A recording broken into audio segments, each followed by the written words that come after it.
Ruler School is brought to you by Happy Little Hug Factory and these amazing patrons. Extra special thank you to guest lecturer patrons Brody Harris and Lance Albertson. Thank you for your support. Enjoy the video.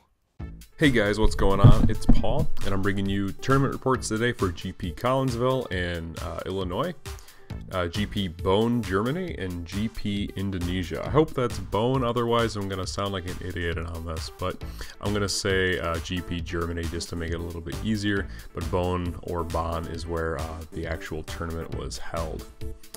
So today I'm going to be bringing you 3 different tournament reports, so that means that there's going to be 24 total deck lists for you to look at, but those are going to be all down in the description down below, and I'm not going to be talking about all of those today. I'm going to focus on the ones that are a little bit different and the ones you probably want to see at home. So like I said, links are down below in the description, and we're going to get right on to the ruler breakdown for GP Collinsville. So, I was actually at GP Collinsville. If you met me, thank you for playing games with me.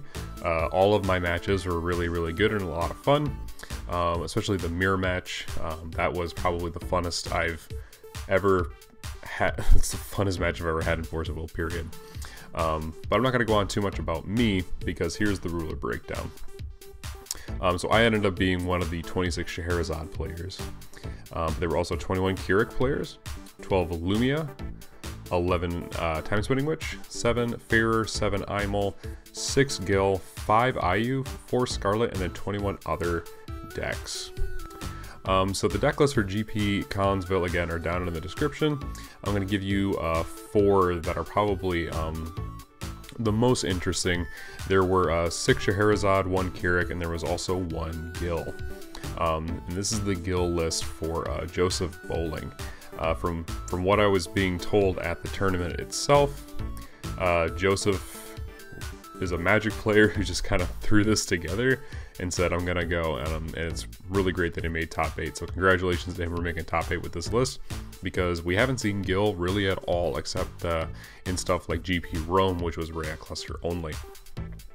So when looking at this list, he's definitely making use of the new Gil support. Things like the new Gil Lapis, which can't be cancelled if your ruler is Gil. And of course he's playing the Leaf Paladin with the ability to access White Leaf, Red Leaf, Black Leaf, and Blue Leaf with another Blue Leaf in the sideboard. So what this does is you basically play it for 3, and then you gain all of these elementals to hand, 1 of each. In addition to that, he's playing 1 Riula and 1 Viola. And these are really good for just recycling and creating more will. So basically Viola exiles all of these elementals to bring out Riula, as well as to give herself additional effects. Some of that is like will production, and I'm not recalling all of her effects right now, but she's a pretty dynamic resonator, and Riula just dumps all of those elementals from your remove pile right back into the graveyard. So she's actually kind of neat, because if you are going to go long game and not flip Gil unless you're certain you're going to be able to like start swinging with him, it's really good to be able to just keep recycling some of these elementals. So even though you're removing them for spirit magic effects, you are able to just kind of put those back and keep using them. So it's kind of nice. This is just a nice pair to have. If you grab one, you get the other one, which is pretty nice. But in addition to that, he's playing Insight, which is basically an Approaching the Truth for Gil. This is something we haven't seen in any Gil list so far, but it's basically you look at the top 2 and you get to pick one and put it into your hand, and the other one goes into your graveyard. So if you find something like a Leaf Paladin and you're saying, I want that in my hand, you can keep that in your hand.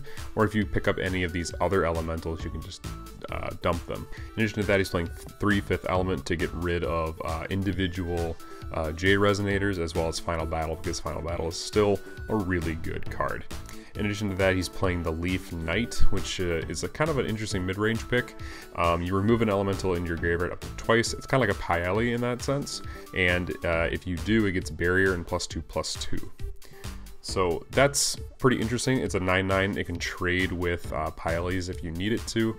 In addition to that, it just goes to the graveyard as an elemental, and it fuels itself essentially. And if you have it in hand and you don't want to play it, you can always just use it with a 5th element to do some pretty decent damage. So I'm just trying to get a total here. There are, let's see, 8, 10, 12, 16, looks like 19 total elementals in the list, and they're all pretty good and dynamic, as well as a another knight in the sideboard, along with another blue leaf to make it a total of 21 accessible elementals in games 2 and 3 potentially.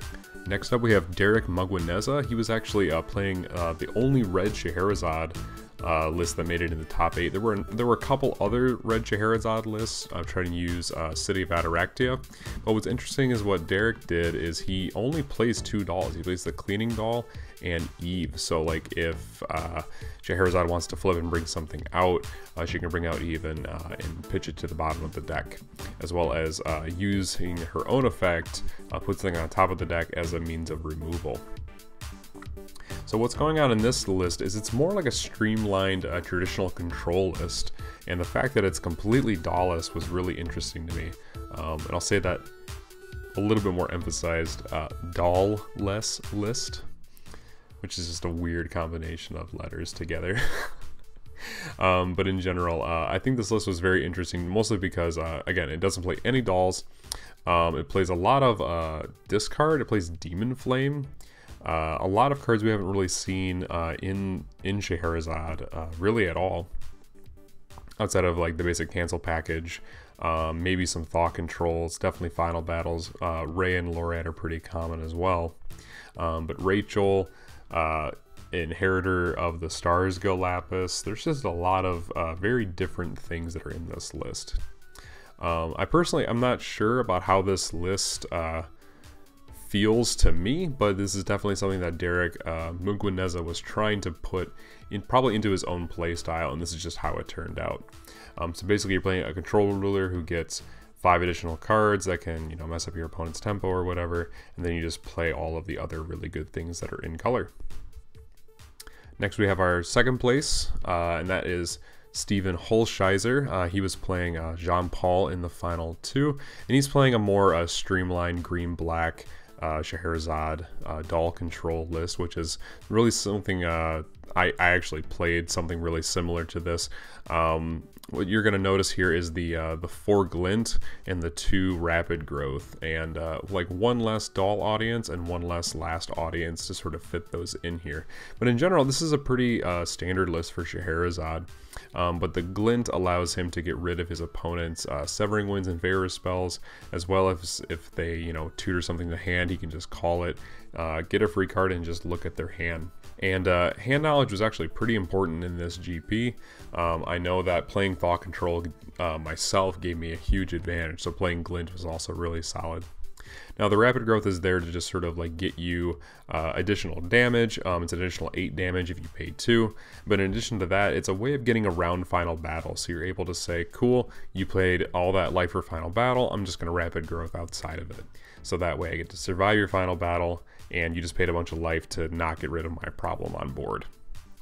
If you were watching our stream, of course, you noticed that he's playing 2 Scorns, which is something he definitely brought into the main, and we never actually got to see it be cast, but we did end up seeing his Digestion getting played as a way of sort of disrupting some of the larger plays that Jean-Paul was doing. It's a really good way of getting rid of Patrolling Guard Doll at instant speed. In addition to this, you could probably have played Excalibur, but in these exchanges, he was mostly trying to get around his opponent's Patrolling Guard Dolls or their last audiences as well. So I think it's definitely a solid pick in the mirror. However, we're going to see, I think, which is the superior deck in the mirror match because of a lot of different tech choices that honestly don't set the deck back at all. And it's probably my favorite list of all the lists we're going to be talking about today. So if you were watching our stream for GP Collinsville, you noticed that Jean-Paul Klintworth actually won the event. But I wanted to spend some time on this list in particular because I think this list is very unique in that it's able to sort of deal with the mirror in very efficient and very cost-effective ways. So first of all, you see the cancel package here on top. He's actually playing 11 cancels with 3 Millennia Bond, which cantrips when you cancel a chant on your opponent's side of the field, right? So the cool thing is that this card, because it cantrips, it basically means that it's a free card. You pay 2 and you negate something, but you don't lose anything in terms of card advantage. Millennia Bond has just been like a really decent card ever since it was released. And because you're in blue, you might as well be running this card as a means of canceling your opponent's Fair spells or their final battles, which when you cancel a final battle, that just hurts. Most people think they're safe because, well, Fair spell and Severy Winds are the 2 most common counter spells, but they typically don't see you playing Millennia Bond very often, so they might even just walk right into it. In addition to that, he's playing the 2 Lorite with no backups really. He just plays the 1 Disciples in the sideboard.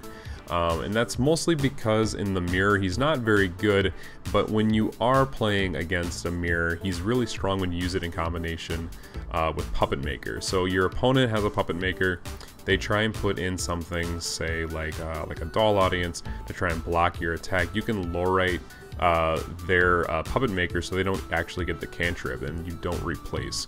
And it's little things like that that actually make a big difference, because not only are you cantripping if you cancel something, you are stopping your opponent from getting additional cards, which is what makes Lorite pretty decent in the mirror match. In addition to that, he's running 4 Shade, and this is actually the linchpin, I think, of the mirror, because if you're playing Shades, your opponent can play Puppet Makers. This thing literally just kills every Puppet Maker, and you actually go up in life, which is relevant to your final battle plays. So because he's playing a 3rd final battle, he has more ways of wiping the board than the average Scheherazade player, who usually sides a 3rd final battle in games 2 and 3, but because he starts out in game 1 with access to life gain and removing Puppet Makers as well as final battle, if you establish any sort of counterattack against him, he has an instant way of getting rid of that. In addition, he's also playing Blazer as a way of ripping your opponent's answers out of his hand, including Final Battle or their Severing Winds or their Fair spells. And then he's a 9/9 with Precision who can give himself Barrier or remove your Resonator from battle in general.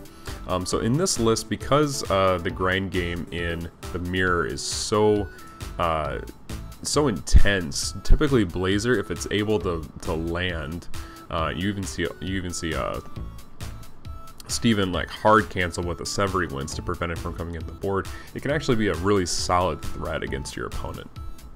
And lastly, he's playing 2 Charlotte's Water Transformation Magic.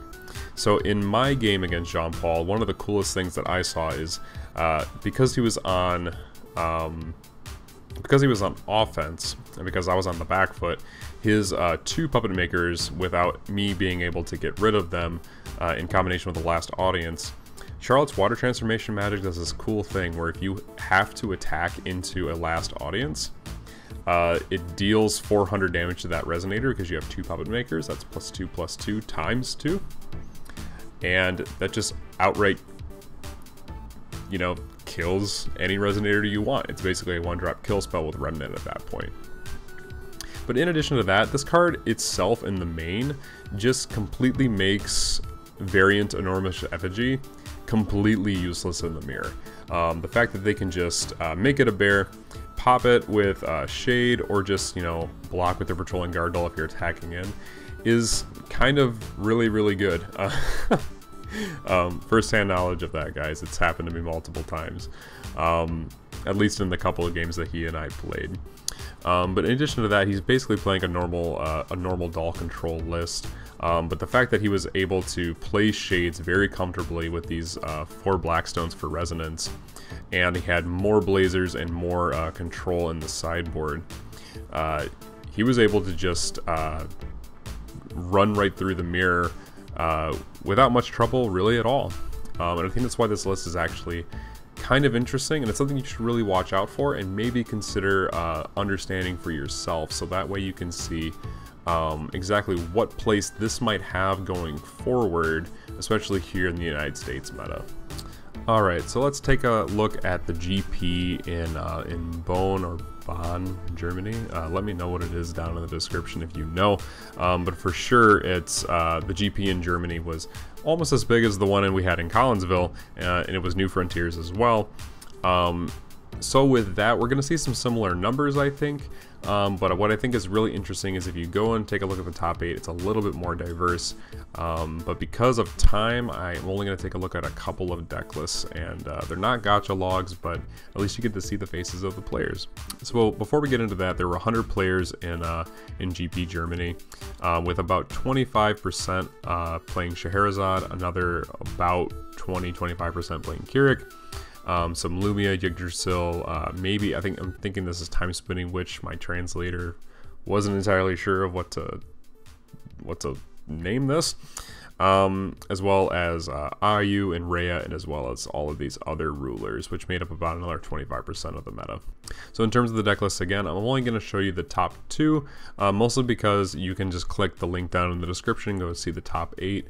There were about 2 Lumia, 2 Keurigs, an Ayu, and then 3 Scheherazade, which ended up winning the tournament with Andreas Conrad.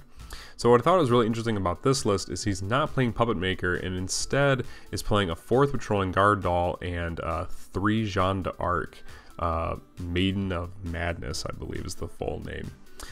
So if you're not aware of what she does, she's a 7/5, and she has swiftness and can't be destroyed as long as you control 3 resonators, and that includes herself. So if you go turn 1 Sacred Elf into turn 2 Ray, and it flips, and you play this, suddenly you have an 8/9 with flying on the board, a 7/5 that can't be killed and has swiftness, and then you have like another maybe like a last audience to prevent them from being able to crack back, or you have will available because of Sacred Elf. So I think that's really interesting that he chose to go with a more aggressive Scheherazade strategy. In addition to that, he plays just 4th all control in the main to get rid of your answers. What you're going to find really interesting is this sideboard card, I think, because this is something that I've never really seen or never even thought to use. But this is Ambition of Lapis. Now this is something that came out, I believe, in Lapis Cluster, and it's a 3-drop chant that says destroy target resonator. Your opponent loses 400 life, so it's basically just more aggression. And if you see the list, it kind of makes sense to run this to get rid of problem resonators, because you're seeing things like 700 damage, 800 damage in the air, flip and do a ton of damage, 11-11. He's not pumping with Puppet Maker, so it's always going to be like 11, 7, and 8. And so that additional 4 life can actually go a long way, especially in this more aggressive style of Scheherazade. So in addition to the Scheherazade that won the event and the other 2 in top 8, we actually had David Prada topping as the runner-up with a Lumia list. Now this is something that I definitely saw in Collinsville, but we didn't see it enter into the top 8. But the basic idea with Lumia at this stage of the deck's development is to play City of Ataraxia, and on turn 2 or 3, trying to do like the math in my head, basically as the game goes on, just to make this simpler for everybody, you play Rachel's, you stack their deck, you flicker, you search for whatever you need, and you come back in and you begin stacking their deck again. Or you can fix your own deck if you really want to. But Rachel as a 7/7 is a pretty formidable, it's not quite on curve, but the fact that if it dies, it's fine because you get to search out a card, and then you have more that you can just play whenever you want. But in addition to that, you also have a Blazer. Now Blazer has precision, and of course he rips a card out of your opponent's hand, but what's scarier than a precision with barrier, 9/9 potentially? Probably giving it swiftness is pretty good. So you throw down a Blazer. If they can't answer it, he's basically killing your stuff. You're flickering that Blazer and you're ripping apart their hand.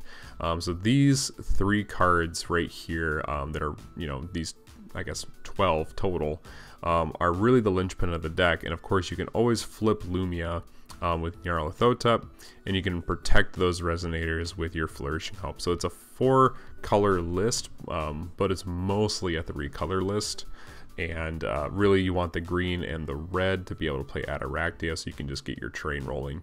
But I think this is really cool because it's really something that people were a little worried about Rachel in combination with Lumia.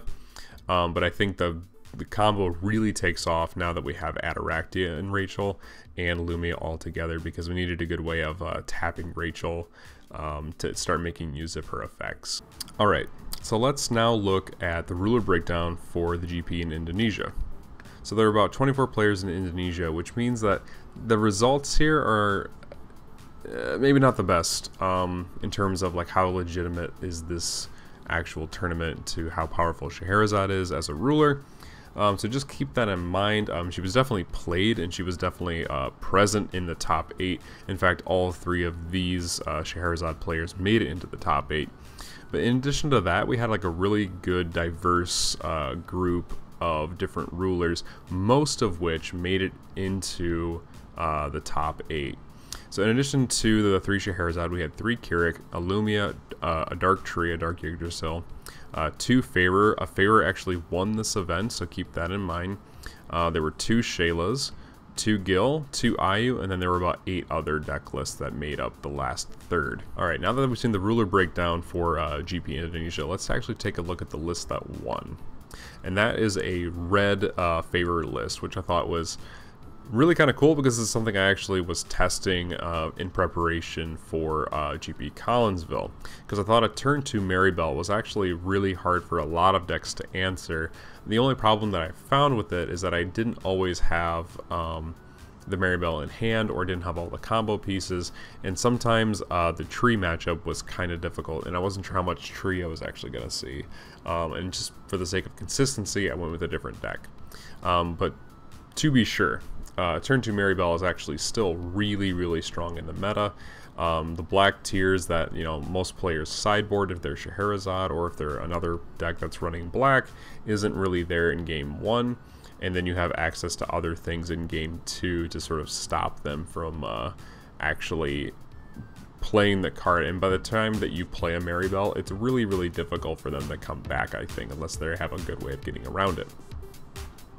In addition to that, he's playing 3 of the Fox that cycles your stones, which is a good way of additional draw power, especially if you're hunting for like a Severing Winds or a Lorite, or even a Favor spell to cancel something. You can. This is basically a Spirit Stone that Scheherazade runs.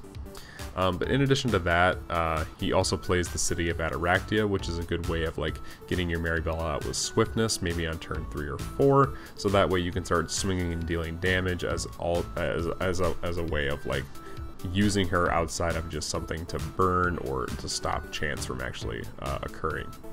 So in addition to that, he actually didn't play the 4-drop Favor Resonator. He ended up playing Tia in the White Falcon. But he also played 4 Shawajing, and I think this was mostly because he was worried about control, especially if he didn't have a way of playing Maribel. He would definitely have another card in Shawajing, being able to slow that deck down. If your Severing Winds costs 1 instead of it being free, or if your favorite spell costs 2 instead of it being 1, the cards aren't nearly as good, and they're actually a little bit more awkward to play. So I can see Shawajing working really well in this. And they only play the 1 Flying Cloud, which I think is fine, because they play the 2nd in the sideboard, as well as a Shooting Star, which is amazing. Just an amazing resonator, one of my favorites from this cluster. So if you guys want to see more of this list, the gacha log is down in the description, along with the other deck list for GP Indonesia. But let's move on to what was also there at GP Indonesia. We had a Scheherazade player, which I think was the runner-up. And so this deck was actually a 4-color Scheherazade, which is something that I've talked about in the past, how like Scheherazade has all of this different fluidity in terms of its stone base. So you can play all green stones, but they can all be different colors as well. It can go into a traditional mode, it can be a white sherry list, a blue sherry list, or even just all of those colors. The thing that I don't see in this list that I did see in John Paul's list is that he's not playing any shades, and he's also not playing any water transformation magic, but he is playing Millennium Bond in the sideboard. In addition to that, he's also playing the 1 Dark Alice that removes stuff from your opponent's graveyard, so it's like having an Evil Elemental Uprising, which I think is kind of interesting. In addition to that, he has a way of unlocking his Neo Barrier of Shadows, which I think is kind of interesting. It shuts your opponent's Scheherazade off. They can't even do anything, which I think is kind of nice. And then they also have a 3 Glint of Insight to get rid of your opponent's cancel spells as well. In general, I think this list is kind of cool. I wish it would use blue a little bit more. Millennium Bond is nice to have, but there are also really good blue spells that could be included in a list like this. We also had a Scarlet list, which is a combo list. Some of these I can't really identify, so definitely check them out down in the description. But it's basically like a Phaley combo list. So you work really hard to get into this Heroic Epic card, which when you cast it for a black-red and a Void Will, you put in Umer et Tawil, which fetches a 1, 2, and 3 cost addition or resonator from your deck and puts them into the field. And with Phaley, you're able to clone Umer, which I think is pretty cool. But then they have Dread Touch as a way of just pitching to Charlotte to deal 700 to a lot of different things. The reason I included this is because I think it's really kind of cool that we saw Charlotte actually top an event. I had a friend who was actually playing a list very similar to this, but instead of going into Umer, they thought about going more into Control, which I think was also kind of decent as well. But we definitely saw a lot of these Heroic Epic Umer combo lists at Collinsville, so it's kind of cool to see that this one actually made the top cut. This is a little hard to see, but if you can count 60 cards, it must be a tree list, right? So I think this tree list is pretty decent. This is something I also was wondering how well would this actually do at a GP. I'm not sure this would have done well at a larger GP like in Germany or in Collinsville, but it definitely topped here, which is, you know, saying something. So what we're seeing here is we're basically seeing 4 ofs of pretty much everything except for the Flourishing Hope, the 1 Faria, the 1 Neo Barrier, the Carpenter Panda, and there was one additional card. And I'm looking through my notes just so I get the name correctly. It's Every Last Ounce of Strength, and so you draw 3 and you take 6 damage. You lose 6 life specifically, so it's not technically damage. You don't get the mill 6 cards, unfortunately, but you do only lose 6 life. And I think it's just in addition to this, they were just like, let's just have a good way of refilling my hand in case, you know, someone's playing stuff like Glint of Insight or Thought Control and getting rid of my cards. I have a good way of just kind of snapping back from that. So the Carpenter Panda is interesting mostly because if it hits an addition on your opponent's side of the field, it's a decent body for, you know, a 3-drop. It's an 8/8, but if it gets rid of your opponent's addition, you get to search for any addition that you need. So the 1 Neo Barrier of Shadows, you know, being in the deck is kind of fine because you can just search it off of Carpenter Panda. But you can also search off your Miracle Millennium Medicine, which allows you to recycle things like your Fair spells, your releases, your own Glints, which I think is really kind of absurd now that I think about it more, your own Severing Winds, Lorites, or pretty much anything else you really need to have in the deck. And last but not least, we have Eponk playing a Gil Elemental Control list, which I think is kind of cool that we see not only this list, but we saw another Gil list back in Collinsville that did similar things, except they played more of a mid-range game with those Knights, right? So the cool thing about this list is that he's playing a lot of the other Gil support, including Absolute Awareness to fetch these basic stones. He's also playing, and last but certainly not least, we have Eponk with his Gil Control list.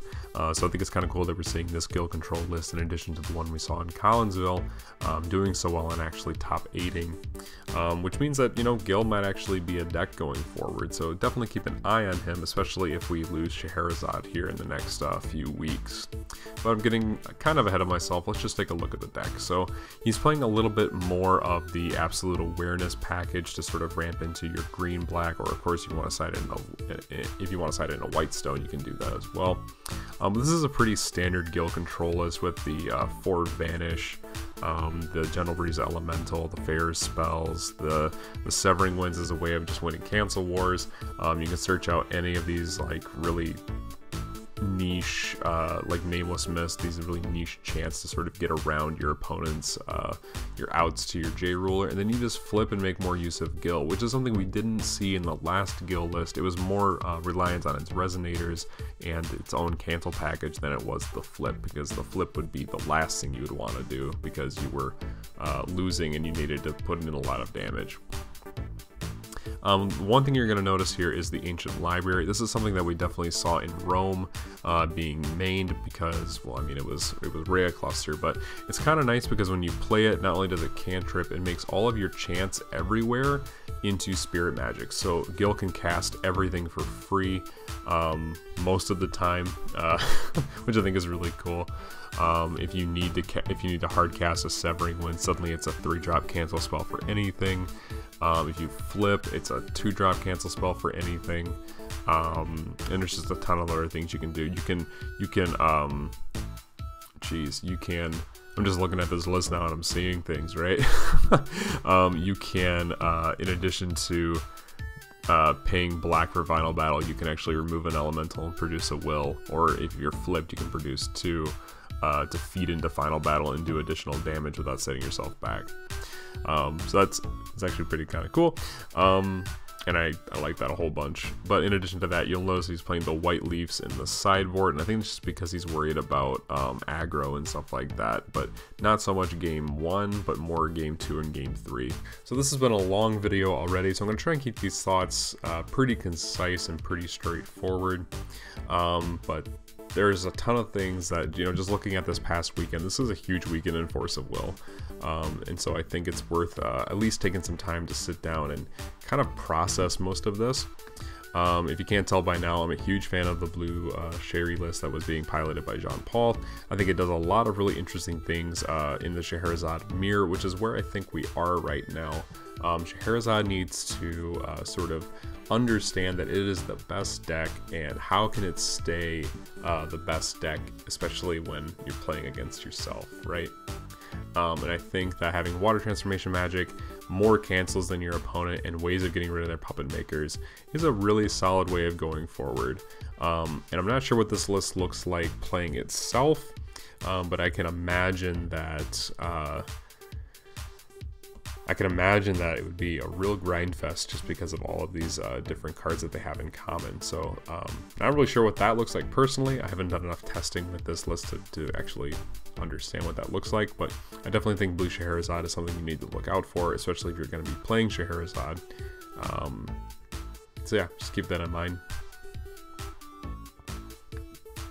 In addition to that, I just think Keurig is still really, really good. Having played it, it's a really potent deck. I mean, you have things like a 3-drop 10/10 with flying, barrier, blue, black, and this is just a kind of a ridiculous card in its own right. But in addition to that, you have things like Piggy and Pyeli for aggro. You have high speed and Dragon Palm for burn, as well as getting rid of your opponent's resonators. And then of course you have Ground and Air Supremacy, which is an amazing 1-drop to just bring out a 9/9 for 1 on turn 1, which is really, really strong. And of course, Keurig can do all of these things not only because he has green stones, but because he has the green cancel package, which is really kind of cool to see. I think Keurig is still pretty well positioned, but he's definitely not the boogeyman. I think Scheherazade still is the boogeyman of the entire format, but Keurig is still there, and I still think he has a place at least in the top 2 decks. Speaking of which, I just kind of want to talk about the metagame a little bit, because the top 2 decks I think are still Scheherazade and Keurig. These are still the 2 decks that you were going to want to at least consider when you're walking into events. But I think just from the sheer diversity of what I was seeing, not only at GP Collinsville, but of course across all of these lists, we saw things like Yggdrasil and Lumia doing really well. Lumia actually almost winning the event in GP Germany, which I thought was really cool. Feyre winning the event in Indonesia, of course, and then Gil topping 2 events as well, and Ayu actually doing well in Germany. Not all of these rulers on the bottom here actually topped an event, but I think what is really interesting to me, at least, is Keurig is not unbeatable, so many of these lists have the ability to battle Keurig and do relatively okay. Keurig is super consistent, but if you're able to control the board and control the game, Keurig can have a really hard time bouncing back. The real issue becomes, do these decks stack up against Scheherazade? And I think a lot of them can. It just really depends on really a lot of different factors. If you're able to get rid of your opponent's Scheherazade's puppet makers and just control the board and stop them from doing much, I think there's ways for these decks to actually shine in that matchup and actually do really well.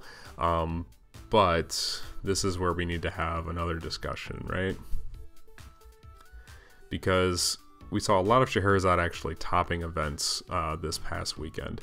Now, I've already made mention that Indonesia kind of has a problem in the sense that it's a 24-person event, and the conversion rate for that event is 3 Scheherazade entered and 3 topped. So that's definitely something to keep in mind, but it's such a low person event that I'm not really sure how much of the company is going to take that into consideration when actually talking about a banning Scheherazade. However, we should just also keep in mind that GP Germany and GP Collinsville were both won by Scheherazade. And Scheherazade was highly present in the Collinsville meta, and it was relatively present in the other 2 GPs that we saw this past weekend. Does that make it ban worthy? So there's a discussion going on in the US group right now about whether this card deserves to be banned because, is she just topping because good players are playing her, or is she really just so degenerate that she's just naturally topping on her own?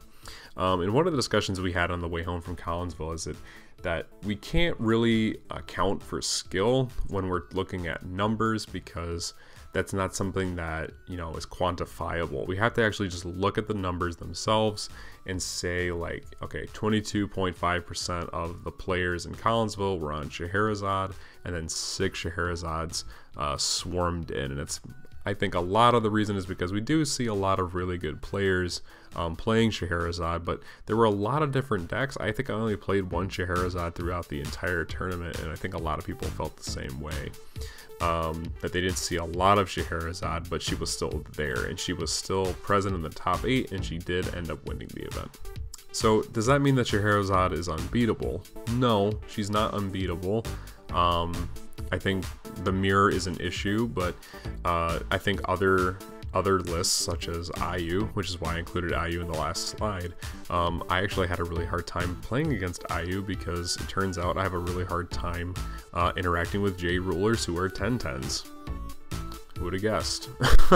Especially ones that can pump themselves up to absurd levels and give themselves first strike and kill your J ruler and all these other things. So it's really hard for me to establish early game tempo when I have a 10-10 on my opponent's side of the board who has imperishable, and if I kill it, it just comes back and they get more advantage and all this crazy stuff. So I think Scheherazade is definitely beatable, at least from the standpoint of IU. Keurig can burn her out. And there are just other ways for you to win against Scheherazade. The question then ultimately becomes, how powerful is she in relation to other rulers? What does her win rate look like in relation to those other rulers? And is that potentially something that's going to change, especially now that a lot of the more professional players are starting to gain their invites, and not necessarily needing to play Scheherazade anymore because they already have gotten what they need. I don't know. I think it's a discussion worth having, but I think the discussion needs to shift more into a direction of not so much whether the quality of the players playing Scheherazade is the reason she's winning, but more is she so unbeatable that she deserves a ban? And I can guarantee you Jeff is looking into that, as well as a number of different factors before we actually sit down and ban this as a forcible community, and the forcible company actually sits down and just bans it. I think another thing that'll actually help determine whether or not Scheherazade actually does get banned is really we don't have really good data. If we had 3 really strong, really high tiered events that were you know, seeing Scheherazade kind of propagate in these like really high numbers, kind of like we did at Collinsville, not to besmirch the Indonesian GP, but the 24 person in terms of sheer numbers doesn't really give you a really good idea. If you have 3 really solid examples of how Scheherazade is just utterly running the ship in terms of the metagame, I think that might end up convincing the company to maybe look into her being just completely banned from New Frontiers, especially going forward. If you consider the fact that we're going into next weekend, which is, you know, GP Melbourne down in Australia, and we see, you know, similar numbers, or, you know, at least a 60-person event where Scheherazade is just, you know, top, you know, the 6 of the top 8 lists are just Scheherazade.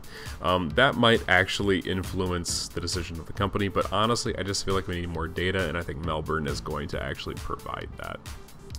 But that being said, I think the US just really hates Scheherazade as well. And I'm not going to necessarily say that that hate is undeserving, but I do think that, especially as Americans, we really love having choices, and we don't feel like we have choices with Scheherazade in the meta. Because ultimately, if you want to be, you know, winning events consistently, you're feeling like you have to play Scheherazade. So I think that's where a lot of frustration is coming from. But I think there's other options as well. So does Scheherazade need to be completely banned? Maybe, especially in some conversation that I overheard with Jean-Paul and Jeremy Franklin. It might be that we just see a couple of other cards that are really degenerate with Scheherazade just go away. In terms of the Last Audience, I think the Last Audience is an amazingly powerful card, and I think it's something that, you know, most people completely overlooked, especially when it was being released. But the Last Audience allows you to do some really intense things on your opponent's turn, which is kind of ridiculous. You basically get to determine whether or not they attack something or not, and I think that's really powerful for Scheherazade to have. If we don't have that, we also don't have, like, you know, a quick cast Tama that alters your opponent's board state. So who knows, we might see a ban for that instead. We might see banning a Puppet Maker. Who knows, right? I don't think you just have to outright ban the ruler, but it also might just be to the point where if you do ban the ruler, all of this other support is just kind of bad at the same time. So I don't know if I want to see Scheherazade go. I actually really enjoy playing the deck, but at the same time, I definitely think of the community, and I think the community really just wants this thing to go away, or at least to be slowed down, but I think the company is going to try and slow it down more than just get rid of it. So guys, let me know what you think. What deck or ruler were you most surprised to see in the top 8 of these different events? Of course, if you don't have access to those lists, once again, those lists are down in the description for you to check out at any time during this video or anytime in the future. They will always be here, so you can always stop by and check out those deck lists if you want. And let us know in the comments what deck or ruler you thought was the most surprising to see. I was actually really rooting for, a lot of us are rooting for the Gil player at Collinsville to go maybe into top 4, so that way we could see a little bit more diversity in that top 8 and see how good Gil actually was. So I think Gil is pretty cool. I would also really like to see a Time Spinning Witch maybe top in the next, you know, couple of GPs, because I think Time Spinning Witch is actually pretty well positioned. But guys, let me know what you think down in the comments below, and of course I will see you next week when we talk about GP Melbourne. See ya.